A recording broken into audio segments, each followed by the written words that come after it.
Hi friends, good evening. இன்னைக்கு வந்து RBI அசிஸ்டன்டோட review தாங்க பார்க்க போறோம். ஸோ ஒரு குட் நியூஸ் என்னன்னா நம்ம ஸ்டூடெண்ட் ஜஸ்ட் ஒரு 1 வீக்ல நம்ம சொன்ன டாபிக்ஸ் மட்டும் படிச்சு 65 மார்க்ஸ் வந்து ஸ்கோர் பண்ணியிருக்காங்க. 65 டேம் கரெக்ட், எல்லாமே கரெக்ட் அப்படின்ற மாதிரி. ஸோ ஸ்ட்ராட்டஜி எப்படி நம்ம பிளான் பண்றோம் அப்படின்றத நீங்க தெரிஞ்சுக்கணும். இல்ல எங்களோட டிராவல் பண்ணணும்னு நினைச்சீங்கன்னா ஃப்ரீ டெஸ்ட் சீரீஸ் வந்து SBI கிளர்க்கு வந்து அனௌன்ஸ் பண்ணியிருக்கோம். அது மண்டேல இருந்து ஸ்டார்ட் ஆகுது. நாளைக்கு 8 மணிக்கு ஈவினிங் ஓரியன்டேஷன் கிளாஸ் இருக்கு. ஸோ இன்ட்ரெஸ்டடா இருக்கிறவங்க நீங்க வந்து ஒரு ட்ரையல் பண்ணி பார்க்கலாம், நம்மளோட ஜேர்னியை ஸ்டார்ட் பண்ணி பார்க்கலாம். அவங்க சேர்ந்து ஒரு 1.5 months கூட இருக்காதுங்க. பட் அவங்களுக்கு வந்து நிறைய டாபிக்ஸ் வந்து எங்களால கவர் பண்ண முடியல 1.5 இதுல. பட் 1 வீக்ல அவங்களுக்கு நாங்க கொடுத்த ஸ்ட்ராட்டஜி வந்து நல்லாவே ஒர்க் ஆச்சு. ஸோ அவங்க தான் இப்போ ஜாஸ்தி மார்க் வந்து கான்பிடென்டா ஸ்கோர் பண்ணி சொல்றாங்க இவ்வளோ ஷார்ட் பீரியட்ல. So hats off and thanks to பிரியதர்ஷினிங்க. சரிங்க, இப்போ நம்மளோட ரிவ்யூ, அதாவது நம்ம ஸ்டூடெண்ட்ஸ் எழுதிட்டு மார்னிங் பேட்ச், மத்தியானம் பேட்ச், ஈவினிங் பேட்ச்ல என்ன மாதிரி கொஸ்டின்ஸ் வந்துருந்துச்சு, ஓவரால் அவங்களோட ஃபீட்பேக் எப்படி இருந்துச்சு. ஸோ எக்ஸாம் முடிஞ்சோடனே இந்த அனாலிசிஸ் எதுக்கு? ஏன்னா திருப்பியும் நம்ம 1 இயர்க்கு அப்புறம் தான் RBI எழுத போறோம். ஸோ இந்த அனாலிசிஸ் எதுக்கு அப்படின்னு பாத்தீங்கன்னா, இதை பேஸ் பண்ணி நம்ம அடுத்த வர எக்ஸாம்ஸோட லைக் பேட்டர்ன் எப்படி இருக்க போகுது அப்படின்றத வந்து நம்ம கொஞ்சம் கெஸ் பண்ண முடியுங்க. அதுக்காண்டிதான் நம்ம வந்து இந்த அனாலிசிஸ் பார்க்க போறோம். இன்னொன்னு வந்து நம்ம கெஸ் பண்ணது கரெக்டா இருக்கா அப்படின்னு சொல்லி பார்க்க போறோம். ஓகேங்களா? ஸோ ஃபர்ஸ்ட் வந்து மார்னிங் பேட்ச்ல வந்து ஆப்டிடியூட் வந்து சிம்பிளிஃபிகேஷன் வந்திருந்திருக்கு, ஜாஸ்தி வந்திருந்திருக்கு, நம்பர் சீரீஸ் வந்திருந்திருக்கு, அப்ளிகேஷன் கொஸ்டின்ஸ் கொஞ்சம் இருந்திருக்குங்க. அதே மாதிரி இங்கிலீஷ்ல வந்து ரீடிங் காம்ப்ரிஹென்ஷன் யூஸ்வலா நான் என்ன சொல்லுவேன்னா, நம்மளுக்கு நியூஸ் பேப்பர்ல இருந்து படிங்க, அதுல எடிட்டோரியல்ஸ், சம் எக்கனாமிக் நியூஸ், எக்கனாமிய அஃபெக்ட் பண்ற மாதிரியான வேர்ல்டு நியூஸ் இதெல்லாம் வந்து வர்றதுக்கு சான்ஸ் இருக்கு அப்படின்ற மாதிரி சொல்லுவோம். பட் இந்த வாட்டி இது ப்ரிலிம்ஸ்ன்றதுனால நம்மளுக்கு வந்து ரீடிங் காம்ப்ரிஹென்ஷன் சம் ஸ்டோரி பேஸ்டா தான் இருந்திருக்கு. அதுக்கப்புறம் ஜம்பிள்டு சென்டென்சஸ் வந்திருக்கு, அதுவுமே ஸ்டோரி பேஸ்டு ஈஸியா தான் இருந்திருக்கு. எரர் ஸ்பாட்டிங் பார்த்த உடனே ஒரு 5 கொஸ்டின் கேட்டிருந்திருக்காங்க. அதுல ஒரு 3 பார்த்த உடனே நம்ம படிக்காம போய் எரர் ஸ்பாட்டிங்னா என்னன்னே தெரியாம போயிருந்தா கூட எழுதியிருக்கிற மாதிரி தான் இருந்ததுங்க. அப்புறம் மிஸ்பெல்ட் வேர்ட்ஸ் இருந்தது. ஸோ ஸ்டூடெண்டால எவ்வளோ அவங்க ரீகலெக்ட் பண்ணி கொஸ்டின்ஸ் எழுதணும் அப்படின்னு சொன்னாங்களோ அதை பேஸ் பண்ண ரிவ்யூ தாங்க இது. ஸோ அடுத்து வந்து ஆப்டிடியூட்ல ரேஷியோ அண்ட் ஆவரேஜ் அது எல்லாமே கலந்த மாதிரி ஒரு பசில் மாதிரி கொடுத்து ஆப்டிடியூட்ல கேட்டிருக்காங்க. யூஸ்வலா டேட்டா இன்டர்பிரிட்டேஷன் வந்து டேபிள் ஃபார்மேட் இருக்கும், பை சார்ட் ஃபார்மேட் இருக்கும். இந்த மாதிரி இல்லாம இந்த வாட்டி கொஞ்சம் ரேஷியோ, ஆவரேஜ் எல்லாம் சேர்ந்து ஒரு ஸ்டோரி ஃபார்மேட் மாதிரியே அதுவும் இருந்திருக்குங்க. ஒரு பேராகிராஃப் கொடுத்து அதுல இருந்து நம்ம டீகோட் பண்ற மாதிரி கொடுத்துருந்துருக்காங்க. ஸோ அடுத்து ரீசனிங்ல வழக்கமான நம்ம எக்ஸ்பெக்ட் பண்ற ஆல்பா நியூமெரிக் இருந்திருக்கு, கோடிங் டீகோடிங் இருந்திருக்கு, சிலாஜிசம்ஸ் இருந்திருக்கு. பசில்ல வந்து யூஸ்வலா 4 பசில் கேட்பாங்க, அதுல ஒன் ஆஃப் த பசில் வந்து சீட்டிங் அரேஞ்ச்மெண்ட்டும் வந்திருந்திருக்கு. அடுத்தது சரிங்க, இது வந்து மார்னிங்கோட ரிவ்யூ. மார்னிங் வந்து இப்படி வந்ததா சொல்லியிருக்காங்க. ஸோ அடுத்து ஆஃப்டர்நூன் வந்து ஆஃப்டர்நூன் எழுதினவங்க வந்து என்ன சொல்லியிருக்காங்க அப்படின்னா, இங்கிலீஷ்ல வந்து அதே மாதிரி தாங்க ரீடிங் காம்ப்ரிஹென்ஷன், ஜம்பிள்டு சென்டென்ஸ் எல்லாமே ஸ்டோரி பேஸ்டா தான் இருந்தது, ரொம்ப ஈஸியா இருந்தது. அதே மாதிரி எரர் ஸ்பாட்டிங்கும் நோ எரர் அப்படின்னு சொல்லி கண்டுபிடிக்கிற மாதிரி இருந்தது. ரெண்டாவது வந்து 4 சென்டென்ஸ் கொடுத்து ஆப்ஷன் வந்து 4மே சென்டென்சஸ், இதுல எந்த சென்டென்ஸ்ல எரர் இருக்கு அப்படின்ற மாதிரி ஒரு செட் ஆஃப் கொஸ்டின்ஸ் இருக்கு, ஒரு மாடல் இருக்கு, அதுல இருந்து தான் வந்திருந்தது அப்படின்னு சொல்லியிருக்காங்க. ஃபில்லர்ஸ் வந்து கேட்டிருந்திருக்காங்க, மிஸ்பெல்ட் வேர்ட்ஸ் வந்து கேட்டிருக்காங்க.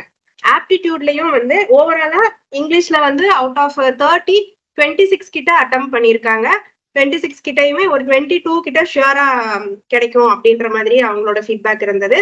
ஆப்டிடியூட் வந்து சிம்பிளிஃபிகேஷன் அதிகமா வந்திருந்திருக்கு. அடுத்து மிஸ்ஸிங் நம்பர்ஸும் இருந்திருக்கு, ஒரு 5 கொஸ்டின். அந்த மாதிரி அப்ளிகேஷன்ல பார்ட்னர்ஷிப் இருக்கு, வேரியபிள் கொடுத்து சம் கொஸ்டின்ஸ் கேட்டிருந்திருக்காங்க. அதாவது நம்பர்ஸ் கொடுக்காம XYZ அந்த மாதிரி வேரியபிள்ஸ் கொடுத்து கேட்டிருந்ததா சொல்றாங்க. ஸோ ஆப்டிடியூடுமே ஈஸியா தாங்க இருந்திருக்கு. ஸோ நீங்க நல்லா ப்ராக்டிஸ் பண்ணியிருந்தீங்கன்னா 25 to 30 வந்து நீங்க போட்டிருக்க முடியுங்க. ஸோ அடுத்தது ரீசனிங்ல பசில்ஸ்ல வந்து சர்க்குலர் அரேஞ்ச்மெண்ட் வந்திருந்திருக்கு, ஃப்ளோர் அரேஞ்ச்மெண்ட் வந்திருந்திருக்கு, அப்புறம் லீனியர் அரேஞ்ச்மெண்ட் தான், ஆனா சீட்டிங் அரேஞ்ச்மெண்ட் இல்ல. அதுல வந்து எப்படின்னா யாரு ஃபர்ஸ்ட் வாங்கினா, லைக் ஒரு கடையில ஏதோ வாங்குற மாதிரி ஒரு இது கொடுத்துருந்துருக்காங்க. இப்ப ஹைட் அண்ட் வெயிட் எல்லாம் அரேஞ்ச் பண்ணுவோம்ல, இவரை விட ஹைட்டு, ஏ விட பி ஹைட்டு, ஆனா சியை விட பி வந்து ஹைட் கம்மி, அந்த மாதிரி சொல்லுவாங்கல்ல. அது மாதிரியேவும் அதை வந்து நம்ம லீனியரா தானே அரேஞ்ச் பண்ணுவோம். அது மாதிரியே இவர் வந்து லைன்ல முன்னாடி நின்றுருக்காரு, இவர் வந்து இதை முதல்ல வாங்கியிருக்காரு, அப்ப சிக்கும் டிக்கும் நடுவுல இவர் வாங்கியிருக்காரு. அந்த மாதிரி சம் ஹிண்ட்ஸ்ல ஒரு ரேங்கிங் மாதிரியான கொஸ்டின் தான் கொடுத்திருந்திருக்காங்க. லீனியர் அரேஞ்ச்மெண்ட், ரேங்கிங் அரேஞ்ச்மெண்ட் தாங்க மெயினா. அடுத்து நம்பர் சீரீஸ்ல வந்து டீகோடிங், நம்பர் சீரீஸ் டீகோடிங் வந்து இருக்குதுங்க. எப்படின்னா நீங்க வந்து செகண்ட் அண்ட் தேர்ட் நம்பர் மூணு நம்பரா கொடுத்துருக்காங்க. ஸோ லாஸ்ட் அண்ட் ஃபர்ஸ்ட் நம்பரை வந்து ஈவன் நம்பரா இருந்தா நீங்க இன்டர்சேஞ்ச் பண்ணணும். அந்த மாதிரி இந்த மாதிரி மாடல்ஸும் இருக்கு. பட் இது அதிகமா கேட்டதில்லை, இந்த வாட்டி கேட்டிருக்காங்க. ஸோ அடுத்தது ஈவினிங் பேட்சுக்கு வந்து அதே மாதிரி ஈவினிங் பேட்சும் ஈஸியா தாங்க இருந்திருக்கு. ஓவராலா சிம்பிளிபிகேஷன்ல நிறைய வந்திருந்திருக்கு. அதுக்கப்புறம் நம்பர் சீரீஸ்ல 5 கொஸ்டின், நம்பர் சீரீஸ்ல ஸ்கொயர் ரூட் கண்டுபிடிக்கிற மாதிரியான சீரீஸ் வந்திருக்கு. லைக் 4, 9, அடுத்தது 16 அந்த மாதிரியான இது இருந்திருக்கு. மிஸ்ஸிங் நம்பர்ஸ் மாதிரி கேட்டிருந்திருக்காங்க.